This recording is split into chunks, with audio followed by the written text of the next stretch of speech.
Question दे रहा है एक मॉलिक्यूल है और पूछ रहा total number of carboxylic acid group in the product P is carboxylic acid. एक एक रिएक्शन एनालाइज करिए। ये कौन सा रिएक्शन है? पानी H प्लस का रिएक्शन है। कहीं पानी तोड़ रहा होगा तो पानी किसको तोड़ेगा? इसी को तोड़ेगा। एनहाइड्राइड कैसे बनता है? एनहाइड्राइड बनता है दो एसिड आपस में रिएक्शन करता है और एसिड आपस में रिएक्शन करके इसी वाटर को निकाल देता है, एनहाइड्राइड बन गया। तो पानी को जोड़ दोगे तो एसिड एसिड में कन्वर्ट हो जाएगा। तो पानी को जोड़ दोगे तो यहाँ OH और यहाँ H चला आया, पास में आगे। और जब यहाँ OH और यहाँ H चला आया तो जो हमें प्रोडक्ट मिला उसको ध्यान से देखना, समझने की कोशिश करना। इतने पार्ट में तो कोई चेंज है नहीं, इसे ऐसे बना दिया है और यहाँ की कहानी में COOH और यहाँ की कहानी में भी COOH लगा दिया है, ऐसा बन गया। लेकिन सोचो यहीं पे आके रुक जाएगा।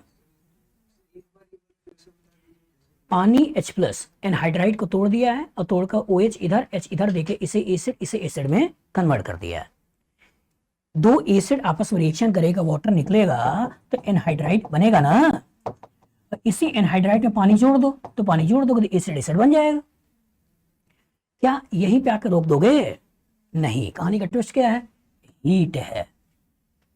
सोचिएगा, एसिड जिसके बीटा पोजीशन पे कीटोन लगा है, 0 अल्फा बीटा, छोड़ दोगे और जो हीट होगा तो ये होगा गया, कार्बन डाइऑक्साइड निकलेगा।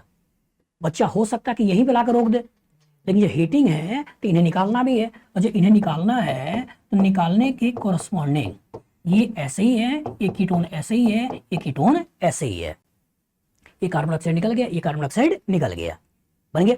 तो मतलब जो पहला रिएक्शन कराओगे वो पहले रिएक्शन का प्रोडक्ट ये नहीं होगा बल्कि ये प्रोडक्ट ये होगा।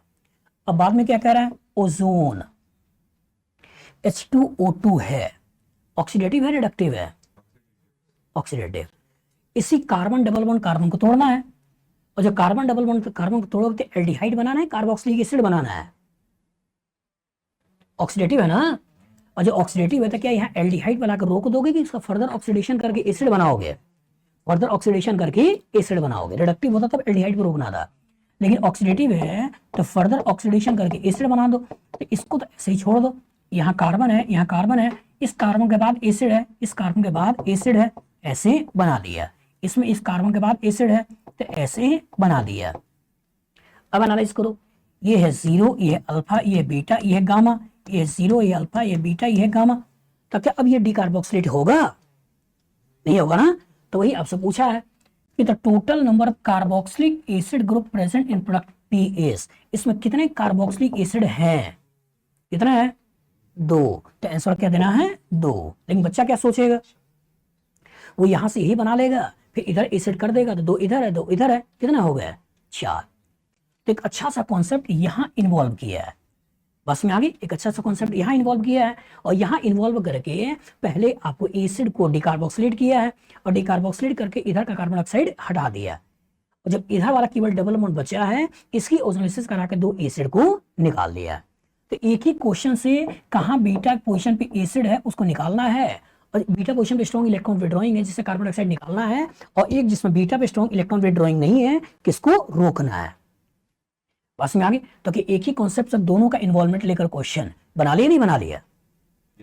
बन गया ना। बताओ अच्छे क्वेश्चन है या नहीं है? तो इस तरह के अच्छे क्वेश्चन बेटा कहीं ना कहीं आईटी आपसे पूछती है। तो इसके लिए एक ही तरीका है कि आप ज्यादा से ज्यादा क्या करिए, क्वेश्चंस लगाइए। जितना ज्यादा से ज्यादा क्वेश्चंस लगाओगे वही आपके परम्यूटेशन कॉम्बिनेशन को समझाएगा। केमिस्ट्री के इस क्वेश्चन को करने के बाद आपको मजा तो खूब आया होगा। आपको लग रहा होगा कि काश कोई ऐसा पेज होता जो सर ने बनाया हो और अपने माइंड के अंदर जो थॉट्स है उस थॉट्स को हमसे शेयर कर पाएं, जिससे कि मैं एक ही पेज के कॉरस्पॉन्डिंग पूरा का पूरा ऑर्गेनिक रिएक्शन को रिवाइज कर पाऊँ। तो है बेटा, अमेज़न पे अगर आप जाते हो तो यहाँ पर मेरे द्वारा 2 पेजेस बनाए गए हैं, जिसको मैंने बोला है कैप्सूल पेज है, ठीक है, जिसका साइज 20 इंच बाई 30 इंच है। मतलब ये कुछ इस तरह का साइज का कैप्सूल पेज है, आप देख सकते हो, जिसका साइज 30 इंच बाई 20 इंच है। इन्हीं एक एक पेजेस के कॉरस्पॉन्डिंग अगर आप देखते हो तो इस पेज में पूरी ऑर्गेनिक केमिस्ट्री में जितने भी रिएक्शन हैं उसके क्या की नोट्स हैं जो आपको दिमाग में रखने चाहिए वो यहाँ पर देखने को मिलते हैं, और पूरी ऑर्गेनिक रिएक्शन में कितने केमिकल रिएक्शन आपके सिलेबस में है जिसके इर्द गिर्द आपकी दुनिया घूमती है। मतलब अगर बाउंड्री ऑफ केमिकल रिएक्शन की बात करें, जो आपको पढ़ना ही चाहिए, आना ही चाहिए, उसका इंफॉर्मेशन आपको इस पर्टिकुलर चार्ट में देखने को मिलता है। अगर आपने केवल इन दोनों चार्ट को भी प्रॉपर तरीके से पढ़ लिया तो मेरी गारंटी है, जो पिछले 20 सालों से मैं पढ़ा रहा हूँ आईआईटी और नीट के बच्चों को, सारे के सारे क्वेश्चन लगभग इन्हीं पर्टिकुलर चार्ट से पूछे जाते हैं। मतलब इन चार्ट को जितनी बार आप रिवाइज कर सकते हो करिए और अपने कॉन्सेप्ट को एनहेंस करिए। इसको लेने के लिए आप अमेजन में जा सकते हो। अमेजन में आप यहाँ पर लर्नोफाई टाइप करिएगा, तो लर्नोफाई टाइप करने पर आपको यहाँ पर मेरे द्वारा बना हुआ चार्ट दिखाई दे जाता है। अलॉन्ग विद दैट, अगर आप चाहो तो और इन्फॉर्मेशन के लिए, अगर आप आईटी एडवांस की तैयारी करते हो और चैप्टर के मिक्सिंग के क्वेश्चंस को लगाना चाहते हो, तो आपके पास बुक है 10 का दम, जिसमें एक एक क्वेश्चन के कोरस्पॉन्डिंग 10-10 रिएक्शनों को मैंने मिलाया है और कॉन्सेप्ट एनहेंस करने की कोशिश किया है कि जिससे कि बच्चा प्रॉपर मिक्सिंग ऑफ क्वेश्चन को प्रैक्टिस कर पाए। और इसको मैंने रेफरेंस लिया है 2007 से लेकर 2024 तक के पेपर में आईटी के जो क्वेश्चन आए हैं उन्हीं के आगे या पीछे जोड़ते हुए क्वेश्चन को मैंने फ्रेम किया है। काफी अच्छा क्वेश्चन बैंक है, इसके थ्रू अपने प्रैक्टिस कर सकते हो। दूसरा, जो बच्चा मेडिकल की या आईटी की तैयारी करता है उसके लिए डीपीज, मतलब इसके अंदर 80 डिग्रीज हैं और सभी के अंदर 10-10 क्वेश्चन हैं। इसके कोरस्पॉन्डिंग 800 क्वेश्चन जो पूरी ऑर्गेनिक केमिस्ट्री को चैनलाइज वे में सिस्टमेटिक तरीके से बच्चों को नॉलेज को इनहेंस करता है और प्रॉपर तरीके से उनका नॉलेज को बढ़ाता है। मतलब कम question corresponding quality of question को देना और सिस्टमेटिक तरीके से देना।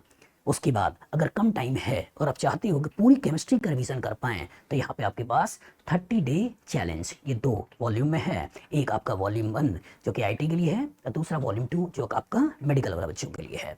मतलब इसमें 15 question physical, 15 inorganic, 15 organic, 45 question daily basis पर आपको देखने को मिलते हैं, जिसको आपको करना होता है। जिससे कि अगर आप एक बुक को लगाते हो तो 1350 क्वेश्चन एट ए टाइम 1 महीने के अंदर आपका लग जाता है, जो कि आईटी मेन और नीट के लिए काफी हेल्पफुल है।